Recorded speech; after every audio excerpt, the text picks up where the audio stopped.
영빈관 짓는 예산 878억 알고 계셨냐고 묻습니다. 몰랐습니까? 저는 몰랐고 신문을 보고 알았습니다.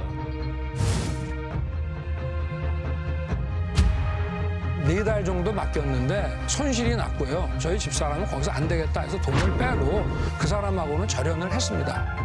2차 주가 조작의 사무실에서 김건희 파일이 나왔다는 겁니다.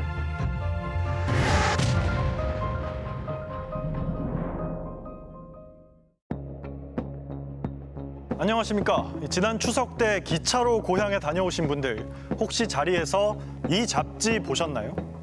정부가 국정 홍보 등을 위해 1억 2천만 원 가까운 세금을 들여 만들었습니다. 펼쳐보면요. 윤석열 정부의 10대 성과가 나오는데요. 첫 번째가 청와대 개방과 대통령실 이전입니다. 하지만 그 비용이 걷잡을 수 없이 불어나고 있죠. 특히 총리도 몰랐다는 800억 원대 영빈관 신축엔 김건희 여사가 개입했다는 의혹까지 일었습니다. 대통령실 이전 비용 어디가 끝일까요? 도널드 트럼프 전 미국 대통령 국빈 만찬, 독립유공자와 유족 초청 오찬, 나로호 발사 성공을 기념한 훈장 수여식, 지난 정부들이 청와대 영빈관에서 열었던 행사들입니다. 그래서 지난 3월 대통령실 이전 계획이 발표되자 앞으로 이런 만남과 행사는 어디서 할지 당연히 궁금해졌는데요. 영빈관에서 외빈들 모시고 하던 그런 공간은 이 국방부로 옮기면 어떻게 하시는지가 궁금하고요. 이때만 해도 윤석열 대통령은 청와대 영빈관을 계속 활용하면 될 거라고 했습니다. 지금은 이게 1년에 몇 번 안 쓰인다 하더라고요. 외국 귀빈을 만약에 모셔야 되는 일이 생긴다 그러면 우리 그 공원은 개방하더라도 이 건물은 뭐 저녁에 국빈 만찬 같은 행사를 할 때 쓸 수 있지 않겠나. 그러나 윤 대통령은 보통 영빈관에서 했던 취임 만찬부터 신라 호텔에서 진행했죠. 바이든 미국 대통령 방한 땐 국립중앙박물관에서 만찬 행사를 열었고요. 급기야 용산 대통령실 인근에 영빈관을 새로 짓기로 했습니다. 설계비, 공사비 등으로 내년에 497억 원이 들어가고요. 이후 381억 원이 추가된다고 합니다. 그래서 예산으로 878억 원이 책정됐습니다. 하지만 이 예산, 심지어 예산안을 의결한 국무총리조차 몰랐던 게 드러났습니다. 영빈관 짓는 예산 878억 알고 계셨냐고 묻습니다. 몰랐습니까? 저는 몰랐고 신문을 보고 알았습니다. 여당에서조차 쓴소리가 쏟아졌는데요. 총리님이 국가 예산안에 들어가 있는 숫자, 그것도 중요한 영빈관 관련 예산을 모르셨다. 정말 부끄러워 죽겠어요. 도대체 이 정부가 제 역할을 하는 겁니까? 여기에 대통령실 수석비서관들조차 몰랐다는 보도도 나왔습니다. 추경호 경제부총리는 대통령 비서실에서 영빈관 신축 예산을 요청해 기획재정부가 실무 검토를 거친 거라고 설명했습니다. 8월 달에 제출했습니다. 공식적으로 대통령 비서실에서 제안을 했고 그거에 관해서 기재부 내부에 실무 검토 과정을 거쳤고. 비서실 누구의 제안인지에 대해선 보안 사항이라며 입을 닫았습니다. 그래서 저희가 예산안을 살펴봤는데요. 사업 이름은 대통령실 주요 부속시설 신축. 이 사업 수혜자를 국민이라고 적어놨네요. 담당은 기재부 국고국으로 돼 있습니다. 국고국으로 직접 문의를 해봤지만 역시 대통령실 어느 조직에서 요청한 예산인지는 밝히지 않았습니다. 대통령실이 이렇게 해서 오죠. 그거를 누가 결정을 했고 안 했고 그건 저희가 잘 모르죠. 왜냐하면 물어볼 일도 없고 대통령 비서실에 오면 그저 뜻이라고 다 검토를 해서 저희한테 보내는 거지 않습니까? 총리는 모르고 부총리는 밝힐 수 없다는 영빈관 신축 제안자. 그러다 보니 청와대 영빈관을 옮길 거란 김건희 여사의 과거 녹취까지 소환됐죠. 영빈관을 짓는 것에 대해서 총리도 모르고 도대체 누가 추진한 겁니까? 이런 보도는 많이 보셨죠? 옮길 거야. 옮길 거예요? 응. 김건희 여사의 발언인데요. 국민이 분노하고 있다는 것을 말씀드리겠습니다. 여론이 악화되자 영빈관 신축 계획은 결국 취소됐습니다. 그런데 대통령실 이전 때문에 불어나는 예산, 이걸로 끝나는 게 아닙니다. 당초 윤석열 정부가 대통령실 이전에 든다고 밝힌 비용은 496억 원이었습니다. 지금 1조니 5천억이니 하는 이런 얘기들이 막 나오는데 그건 좀 근거가 없고요. 496억의 예비비를 신청할 계획입니다. 그러나 공식 발표도 없이 올해 6월까지 307억 원을 더 쓴 사실이 드러났는데요. 국방부, 경찰청, 행정안전부에서 통근버스 운행비나 급식비까지 끌어다가 대통령실 이전에 썼습니다. 여기까지는 단순히 집무실 이전에만 드는 비용이고요. 윤석열 대통령 부부가 한남동에 있던 외교부 장관 공관에 입주하기로 하면서 외교부 장관 공관이 사라졌는데요. 그럼 박진 외교부 장관은 어디서 지내고 행사는 어디서 치를까요? 지난 6월 한국 베트남 회의, 7월 국제형사재판소 관련 오차는 롯데호텔에서 했습니다. 8월 빌 게이츠 부부 만찬은 콘레드 호텔, 한중관계 미래발전위원회 행사는 플라자 호텔, 9월 라오스 외교장관 만찬은 롯데호텔에서 했습니다. 공관이 사라지다 보니 이런 행사를 호텔에서 진행해야 했던 겁니다. 원래 공관에서 하기 어려운 포럼이나 워크숍을 뺀다 해도 그새 호텔에서만 7천만 원 넘는 돈을 썼습니다. 행사가 하나 적혀있긴 한데 사전에 이제 점검 같은 거는 하시는 걸로 알고 있고요. 프로토콜이 있으실 거예요. 물론 새로운 공관에 들어가면 이 문제는 해결될 겁니다. 새 외교 공관은 서울 삼청동 대통령 비서실장 공관으로 낙점됐습니다. 공사에만 최소 24억 원이 들어간다고 합니다. 그럼 대통령 비서실장도 새 공관을 구해야겠죠. 대통령과 가까운 곳에 있어야 하니 한남동 육군참모총장 공관을 쓰기로 했습니다.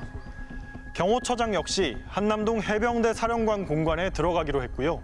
당연히 육군참모총장과 해병대 사령관도 새로운 공관을 찾겠죠. 공관 이전이 꼬리에 꼬리를 무는 초유의 상황이 벌어지게 된 겁니다. 계속 연달아 연쇄 이동이 일어나기 때문에 그에 따른 부대 비용도 엄청난 거죠. 군에서 이제 국방부 이 근처에서 5분 대기조 형태로 항상 대기하고 있기 때문에 경호처에서 방 빼라 뺏으면 안 되는 겁니다. 그런데 공관 연쇄 이전에 들어가는 돈은 지금부터 전해드릴 예산에 비하면 말 그대로 세 발의 피일 수 있습니다. 지금 대통령실은 원래 국방부와 합동참모본부 건물이었습니다. 즉, 우리나라 국방의 지휘부가 쓸 건물을 다시 지어야 한다는 뜻인데요. 합동참모본부 이전 비용만 해도 3천억 원 가까이 들 걸로 추산됩니다. 합참청사 신축 이전이 약 2,980억 플러스 알파가 좀 있다고 그렇게 생각합니다. 이 비용은 10년 전 공사비로 얼추 계산한 건데요. 지금 합참 건물에 1,755억 원이 들었으니 물가 상승을 감안하면 2천억 원대 정도면 되겠다. 여기에 C4I라고 불리는 전술지휘 자동화 체계 비용 800억 원을 추가한 겁니다. 하지만 최근 원자재 가격이 급등한 데다 EMP, 즉 전자기 펄스 방어 능력과 보안 시설 비용 등을 감안하면 얼마나 더 들지 알 수가 없습니다.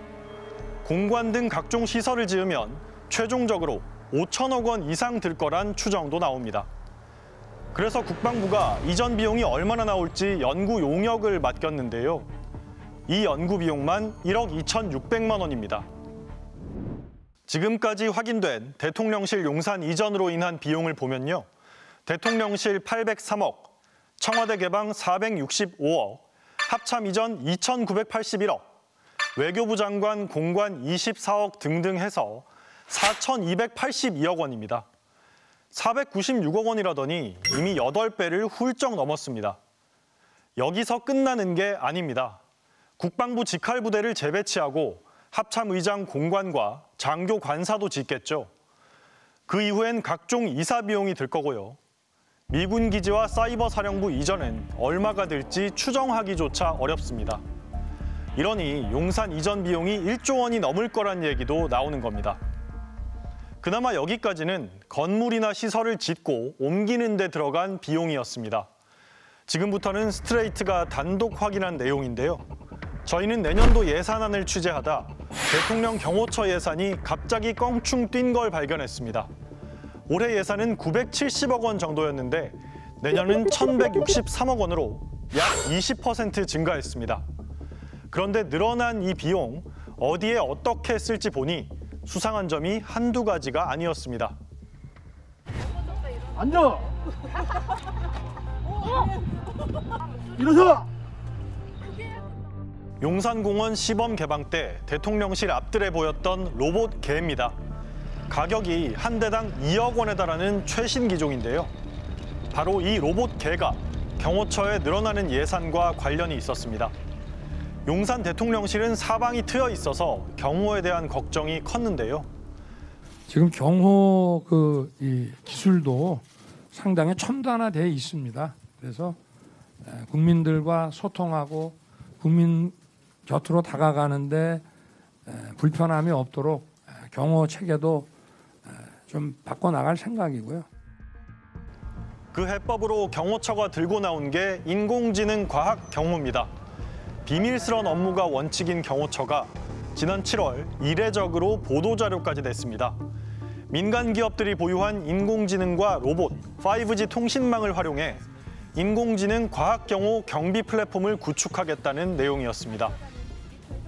이를 위해 카카오 엔터프라이즈, 과학기술정보통신부와 각각 MOU, 즉 양해각서를 체결하고 민간 기업 전문가들이 참여하는 태스크포스도 만들었습니다. 용산 시대에 부합하는 새로운 경호 패러다임을 지향하고 있습니다. AI 과학 경호 경비 플랫폼 구축 사업단을 출범시켰습니다. 통합 관제 시스템과 연결된 인공지능 엑스레이, 로봇 개, 경비 드론 등이 위험한 물건이나 침입자를 감시할 계획인데요. 이런 첨단 장비들과 관제 시스템을 실시간으로 연결하기 위해선 보안이 강한 5G 내부망이 필수입니다. 해킹에 노출돼선 안 되니까요. 선으로 구성해야 될 거고 공공기관들 중에 뭐 한손이나 이런 데 보면 인터넷망이 있는 게 아니고 별도로 폐쇄망이죠. 외부에서 못 들어오는. 인공지능 엑스레이 사업에만 내년부터 3년 동안 100억 원이 들어갑니다. 과학 경호 이쪽으로 포커스를 두다 보니까 이제 R&D도 좀 해야 되겠다. 결과가 아주 잘 나오면은 1년 정도 뭐 실증하고 바로 할 수도 있겠죠. 다른 사업은 보안을 이유로 진행 상황이 안개 속입니다. 경호 보안 사항이다 보니까 그걸 저희가 뭐 그 중간에 경과나 이런 거를 외부에 알리는 거는 경호 보안 사항 어려울 것 같습니다. 스트레이트 확인 결과 대통령실 내부 공사가 늦어져서 과학 경호 사업을 돕기로 한 TF 워크숍도 차일피일 미뤄졌습니다. 8월 말에 워크숍이 있기로 한 거로 알고 있는데 조금 지연이 되고 있는 것 같아요. 공사 지연이나 뭐 이런 것 때문에. 과연 공사 지연만이 문제였을까요? ETF가 제대로 구성됐는지도 취재해봤습니다. 보도자료엔 카카오 엔터프라이즈, 삼성전자, 네이버랩스 등의 전문가가 TF에 참여한다고 나와 있습니다. 그런데 네이버랩스 측 전문가는 정작 사업엔 참여한 적이 없다고 합니다. 확실한 것은 일단 저희는 이것에 대해서 관여하거나 이런 바는 전혀 없었어요. 알고 있지도 못했고. 그냥 카카오랑 대통령 경호처에서 알아서 하시는 것 같고. 지난 7월 초 경호처 연락을 받고 로봇 전문가가 자문을 하기로 얘기를 나눈 수준이었는데요. 갑자기 TF 명단에 올라갔던 겁니다. 심지어 이 사실도 보도자료를 보고 뒤늦게 알게 됐다고 합니다. 의문은 여기서 그치지 않습니다. 경호 경비 플랫폼엔 5G 통신망이 필수라고 말씀드렸죠. 현재 특정 공간에 5G망을 설치할 자격이 있는 사업자는 네이버, LG, SK 등 5곳뿐입니다. 정작 이 사업에 참여하는 카카오 엔터프라이즈는 자격이 없습니다. 카카오 엔터프라이즈는 지난 5일에서야 5G 특화망 사업에 진출한다고 밝혔습니다. 하지만 이건 더 큰일입니다. 만약 카카오 엔터프라이즈가 5G 특화망 사업자 승인을 받고 경호통신망을 구축하게 된다면 정부가 자격 없는 사업자와 손부터 잡고 나서 뒤늦게 자격을 주는 셈이 되기 때문입니다. 그래서 통신업계에서도 이상하다는 얘기가 흘러나옵니다. 드론, 로봇 뭐 이런 것들을 통합적으로 이렇게 네트워크를 제공하는 건 통신사가 강하거든요. 통신사를 안 끼고 여기로 했다는 거가 의구심이 들죠. 사업권을 따기 전이니까. 취재 도중 스트레이트는 경호처가 국가계약법을 위반한 정황도 확인했습니다. 계약서를 쓰지도 않았는데 일부터 시켰던 겁니다. 아직 안 썼어요. 조만간 쓸 예정이고요. 맨날 예산 없다고 힘들어 하신다는데. 심지어 완료 시한까지 정해졌습니다. 연락을 받아가지고 저희가 시연을 했고요. 26일까지 다 세팅하라고 그래서 준비하고 있었는데 테스트는 이미 끝났어요. 확정으로 알고 있어요. 민간 대기업이 이랬다면 갑질로 고발당할 일이죠. 아무리 정부기관이라 해도 선발주 후 계약은 명백히 국가계약법 위반입니다. 실제로 지난 2020년 청와대에서 5천만 원짜리 어린이날 영상 제작을 맡기고 계약서를 한 달 늦게 작성해 감사원이 법 위반이라고 지적한 적이 있습니다. 계약 없이 공사를 일을 한다? 일을 한다는 건 일단 문제가 있죠. 상식적으로 문제가 있고 민간 계약에서도 그렇게 하면 안 되는 거고요. 더더욱 정부 계약에서는 이 국가 예산을 사용하는 거기 때문에 계약서를 작성하고. 정말 계약 없이 사업을 진행하고 있는지 경호처에 물었는데 역시 답변을 거부했습니다. 지금 계약이 진행된다든지 이런 부분도 있는 건가요? 그것까지는 저희가 확인해 드릴 수 있는 사항이 아닐 것 같아요. 그래서 국회를 통해 확인했더니 그제서야 현재까지 계약 사항은 없다는 답변을 냈습니다. 계약 규모가 수십억 원에 달할 걸로 추산되는데도 말입니다. 편법이나 졸속으로 일이 이루어지다 보니까 그러니까 이제 계약서도 안 쓰고 일은 하고 있는 이런 위법한 상태가 벌어졌을 수 있는데 예산 확보가 안 되는데도 무리하게 일을 강행해서 하다 보니까 계약서도 안 쓰고 일을 하고 있는 말도 안 되는 상황이 벌어질 수밖에 없는 거 아닌가. 저희가 맨 처음 보여드렸던 국정홍보 잡지 다시 펼쳐보겠습니다. 10대 성과 중간 부분에 이 건전 재정을 위해 정부부터 허리띠를 졸라맸다고 나옵니다. 이를 통해 확보된 재원은 취약계층에 대한 맞춤형 지원에 활용할 예정이라고 하는데요. 하지만 현실은 취약계층에 대한 지원이 줄어들고 있습니다. 당장 내년에 공공노인 일자리가 6만 개 줄어듭니다. 우리가 이걸 안 갖다 드리면은 그냥 앉아서 굶는 분들이에요. 그거 없어서 굶어 죽는 사람 있다고 하면 그거 국가적으로 체면이 서는 일입니까? 예, 이거는 꼭 나라에서 해야 될 일이에요. 중소기업이 청년을 고용하면 주던 정부 지원금도 1조 원 삭감됐습니다. 이번에 수해 피해가 컸던 반지하 주택을 점차 없애겠다곤 하면서도 임대주택 예산은 깎였습니다. 전기, 가스요금은 오르는데 등유 바우처, 연탄 쿠폰 등 취약계층 에너지 복지 예산 역시 492억 원 삭감됐습니다. 고물가의 고환율 때문에 지금 경제적으로 불안 요소가 굉장히 많고 서민들이나 약자들의 삶이 힘들어질 수 있는 상황이기 때문에 인위적으로 지출을 좀 축소하려고 하는 것은 이건 좀 바람직하지 못한 건 아닌가. 이런 상황에서 대통령실 이전과 관련된 예산은 계속 불어나는 건 어떻게 봐야 할까요? 대통령실 이전하는 건 이거 10년짜리 계획입니다. 온갖 과정들을 전부 조율해서 결정을 하는 게 일반적인 과정이죠. 그렇게 해야 되는데 대통령 나 저기 갈래라고 하니까 거기에 이제 맞춰서 나른 걸 다 하니까 이제 원활하지 않는 문제가 우리 눈앞에 펼쳐지고 있는 거 아니겠습니까?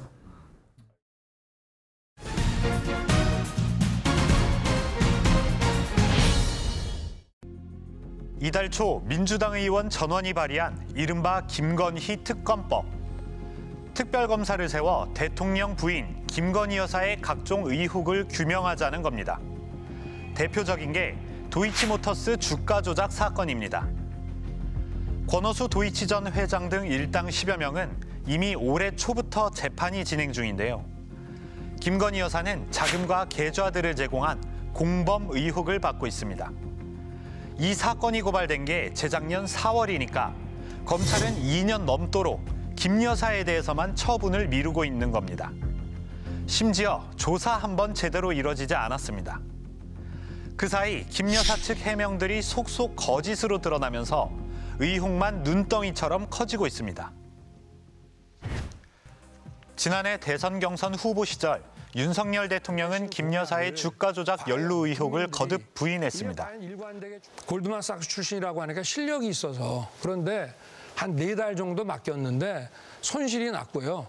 그 도이치모터스만 한 것이 아니고 한 10여 가지의 주식을 전부 했는데 손실을 봐서 저희 집사람은 거기서 안 되겠다 해서 돈을 빼고 그 사람하고는 절연을 했습니다.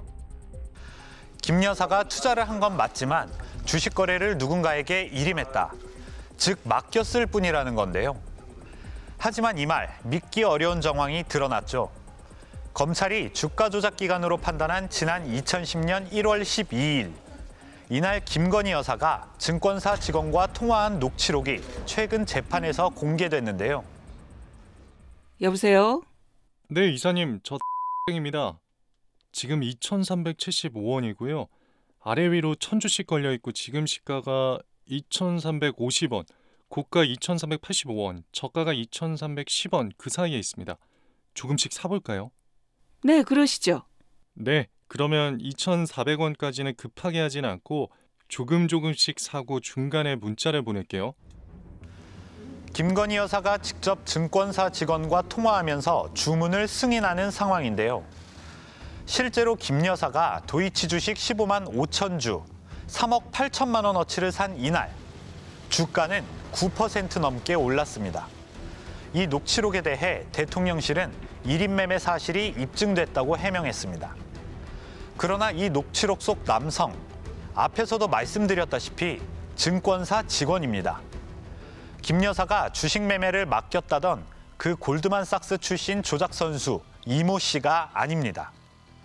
이 씨도 당일 거래는 내가 아니라 김 여사가 했다고 법정에서 털어놨습니다.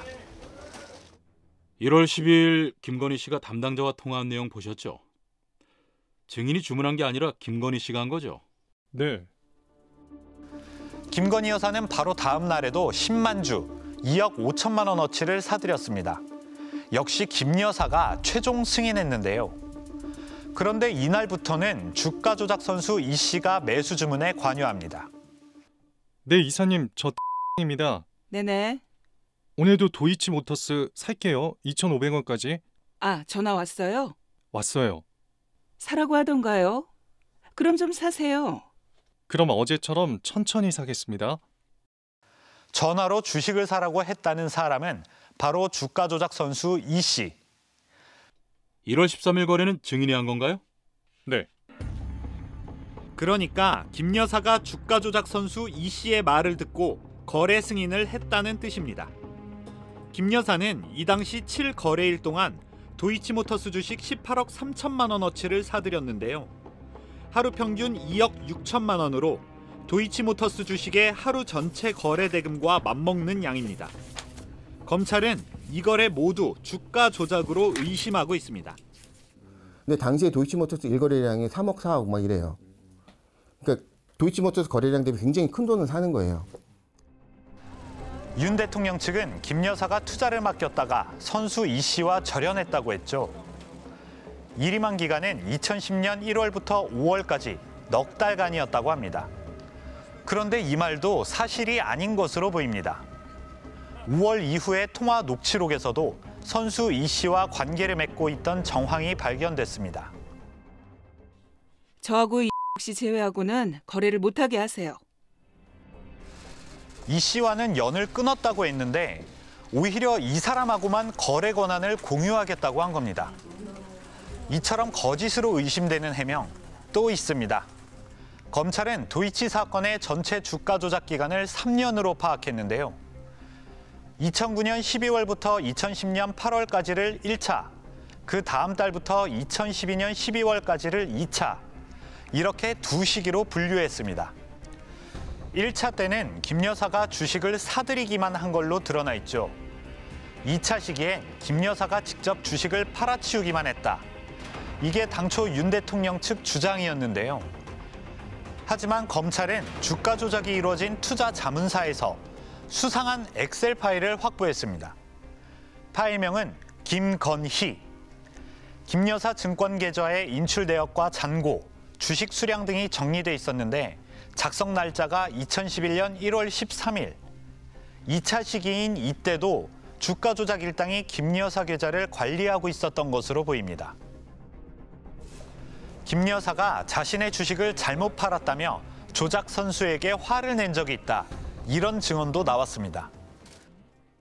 김건희 씨가 전화가 와서 왜 자기 허락 없이 주식을 팔았냐고 난리쳤던 적이 있어요. 김은 권오수 회장이 시켜서 했는데 자기한테 뭐라 그러더라라고 했고요. 더욱이 김 여사는 2차 주가 조작 투자사에 거액을 빌려준 걸로도 알려져 있는데요. 다리를 놔준 건 이 사건 주범 권오수 당시 도이치 회장이었습니다. 회사에 투자한 적 있죠? 그때 김건희 씨 자금 15억 원을 빌렸죠. 예. 당시 연락을 누가 했습니까? 권오수 회장이 했습니다. 권 회장에게 자금을 부탁했고 권 회장이 자금이 없어서 알아봐 준다고 했습니다. 그 뒤 김건희 씨 자금이 들어와서. 민주당은 최근 윤석열 대통령을 검찰에 고발했습니다.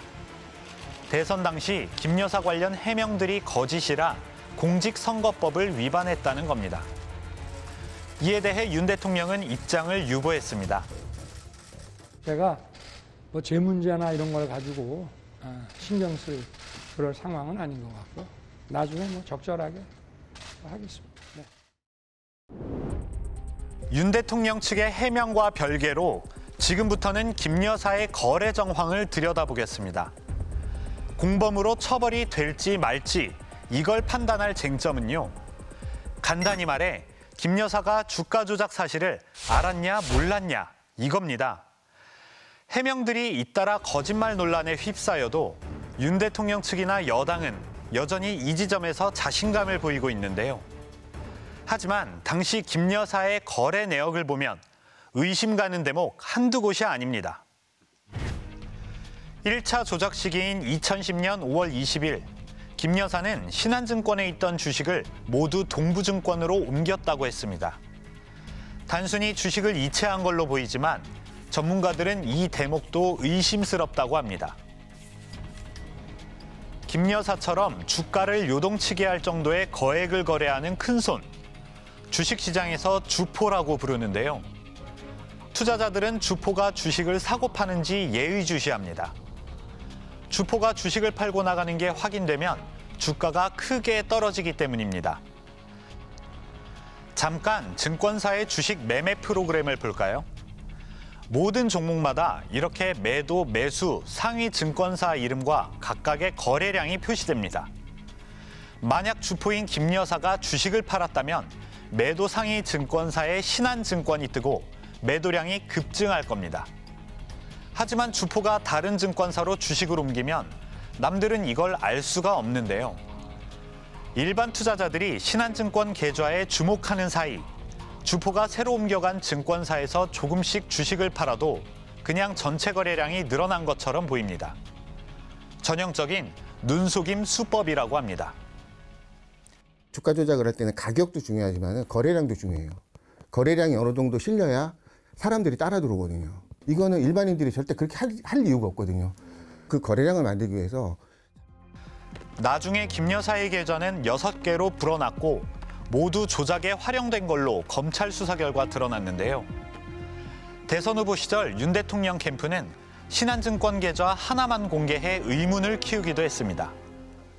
현재까지 혐의가 확인이 안 된 거를 이 수년 동안의 이 계좌 거래 내역을 전부 공개하라고 하는 것은 그거는 제가 볼 때는 좀 말이 안 된다고 저는 생각합니다. 검찰이 정리한 범죄 일람표엔 6개 계좌의 주인으로 김건희란 이름이 빼곡히 적혀 있습니다.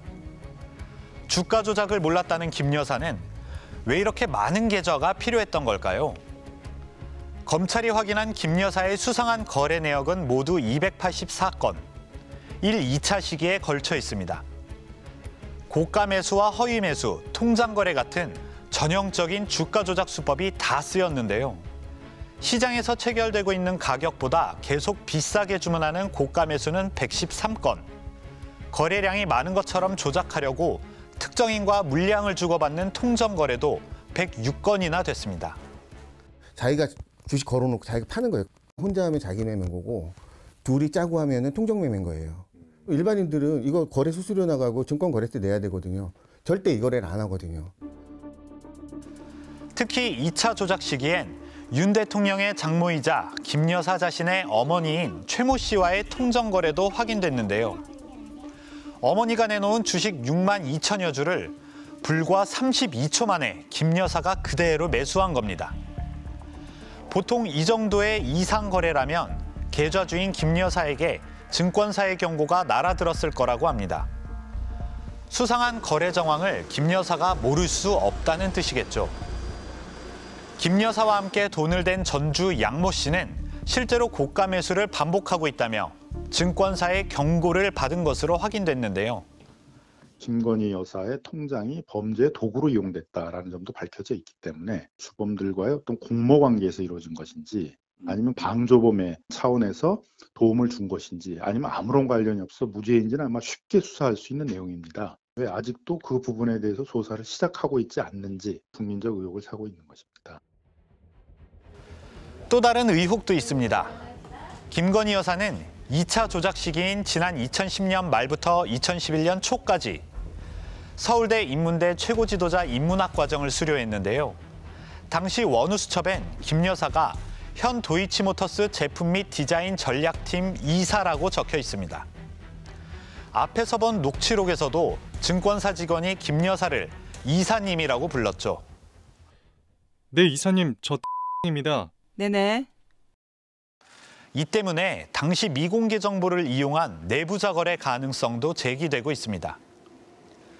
그러나 김 여사 측은 무보수 비상근직 이사였을 뿐이라며 선을 그었는데요.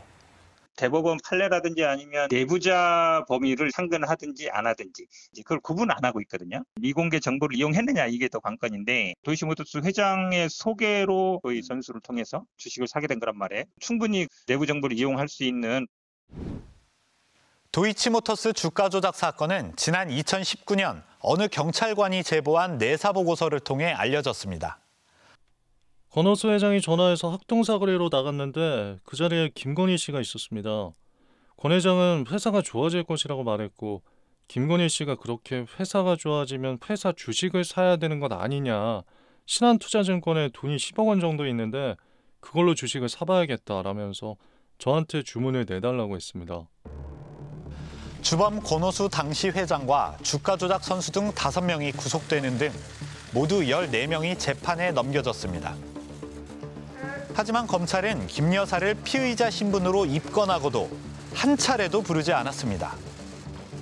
반면 언론사에 내사 보고서를 전달한 경찰관은 공무상 비밀 누설 혐의로 1심에서 유죄가 나와 직급이 강등되는 징계까지 받았습니다.